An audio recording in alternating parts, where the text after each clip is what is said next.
Ladies and gentlemen, welcome back to the channel. Guys, today we have a Chicago Bulls video for you.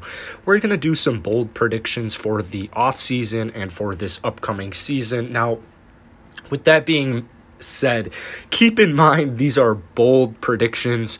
I'm just going to go through a couple of them and give you guys my take on them. But the Chicago Bulls made their intentions very clear this past season. They did not make the playoffs. They didn't make the play-in games.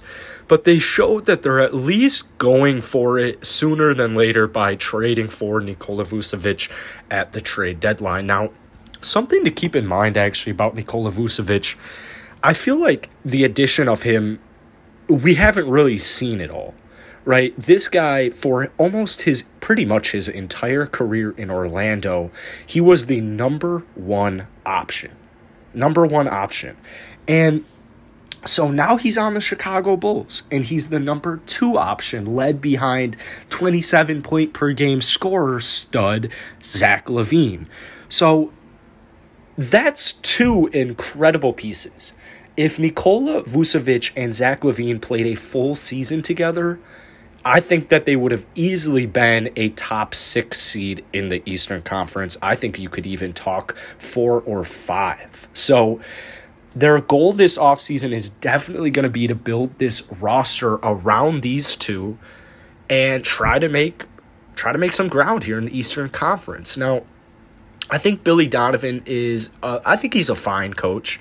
I don't really – I've had my issues with him on past teams, but I also think, I think he's fine. I won't go any further. I was going to go a little further, but I think he's fine. And it's just, I think the Bulls are a good spot for Billy Donovan. Actually, he knows how to get use out of younger players, and I think that is useful for the Chicago Bulls. So there are definitely some clear needs on this team. I mean, got to add some depth at the point guard position. Got to add some depth on the wing.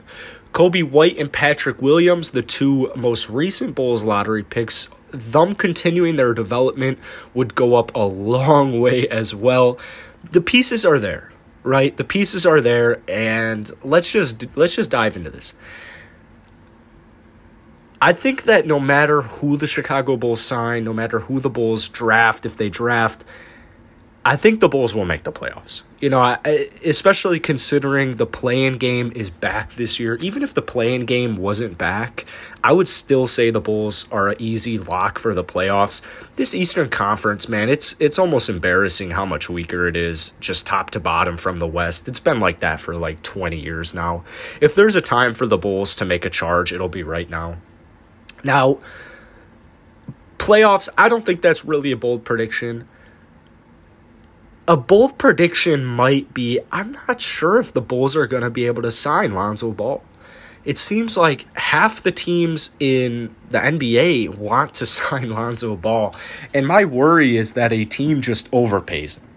Because there are teams with cap space out there, more cap space than the Chicago Bulls, and keep in mind he's also a restricted free agent, so you got to keep that in mind. But it's Lonzo Ball. It just sounds too good to be true. I'm still going to remain hopeful, but for the sake of this video, I'm going to say a hot take that the Bulls might sign Dennis Schroeder as a backup to not a backup on the bench, but a backup to their first or second options. The good news is there's a ton of options at that point guard position. I've made a couple of videos about it. Even in the trade world, I know Kemba Walker and John Wall aren't enticing one bit, or even Russell Westbrook for some people, but I mean, those trades, with their horrible contracts, those will probably always be on the table unless, one or any of the 3 get traded. Then we've got a new discussion to talk about, but there's a ton, man. You got Kyle Lowry, Chris Paul, Mike Conley, Devontae Graham, Spencer Dinwiddie. There's a ton of options out there. So I think it is a pretty bold prediction to say that the Chicago Bulls pick up Dennis Schroeder. It's evident that they need help at the point guard position. I mean, especially with Coby White's shoulder injury news, it's not going to be evaluated for at least the next 4 months. So I mean, he's going to miss the start of the season.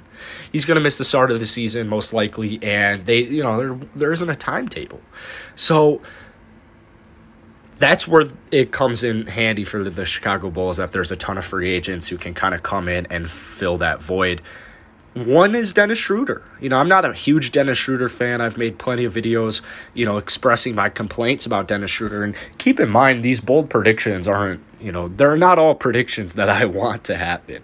I don't want Dennis Schroeder. I don't know how he turned down a 4-year, $80 million contract from, at the time, the defending champions. I honestly have no idea what else you want.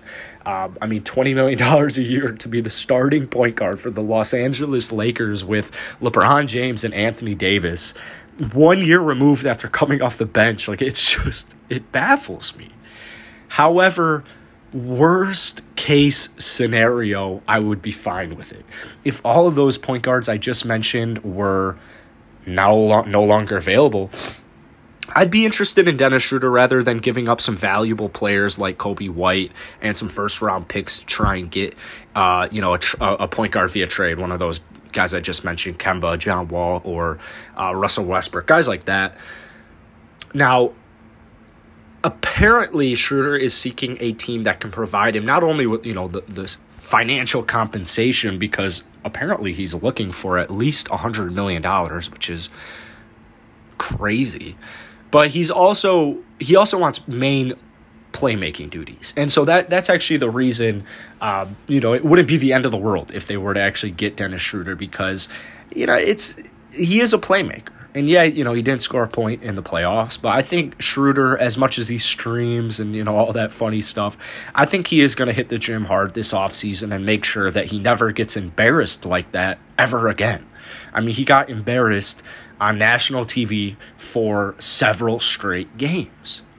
And so, on a team with LeBron James as the main playmaker, it's kind of hard to do your own thing. And here on the Chicago Bulls, we need a playmaker. We desperately need a playmaker. It is a desperate thing at this point. Another prediction I've got, bold prediction, based off comments I get, some people think the Chicago Bulls and a Zach LaVine contract extension are like 100%. Other people think it's just not going to happen in any way, shape, or form. But you've got Zach LaVine set to be an unrestricted free agent in 2022, and if he reaches the open market, he's going to get a ton of huge offers from around the league, and the Chicago Bulls cannot let that happen. They cannot let that happen. You don't want a team like, the freaking Lakers out here offering Zach LaVine. I know that as of right now, the Lakers can't offer Zach LaVine a max contract, but you know what I'm saying. You don't want that type of situation to ever occur. So, need to lock him up with a max. His career trajectory it's so crazy. It is actually mind-boggling. Just had his first All-Star appearance this last year. Many more are on the horizon. He averaged 27.5 points per game, 5 rebounds, 5 assists, 0.8 steals, and 35 minutes per game. And his efficiency was incredible. 50.7% from the field, 42% from deep, and 85% from the foul line? It is absolutely crazy. He joined elite company. He joined Larry Bird, Steph Curry, and Kevin Durant as players all-time, averaging at least 25 points, 50 from the field, 40% from deep, 80% from the free throw line, and 60% true shooting. It's something. That is somebody you need to lock up immediately. And if you sign Zach LaVine, it gives you some, not only peace of mind, but it gives you a little bit more power, right? Zach LaVine and the Chicago Bulls, you can go out, recruit, not necessarily recruit, but it shows other players, other superstars, not even superstars, but just stars, up-and-coming players, like, hey, the Chicago Bulls, yeah, they're a huge city. They're one of the biggest markets in basketball, and they just locked up, and Zach LaVine wants to be there. Their star wants to be there. So, to me, pretty easy situation there, but who knows if it'll happen. I think it'll happen, but who knows. Those are 3 bold predictions for my season, for the Bulls' upcoming season. Now, if you guys want some crazy off-season bold predictions, let me know in the comments below, but hit that like button, hit that sub button. Thank you guys so much for watching this video, and I'll see you guys tomorrow.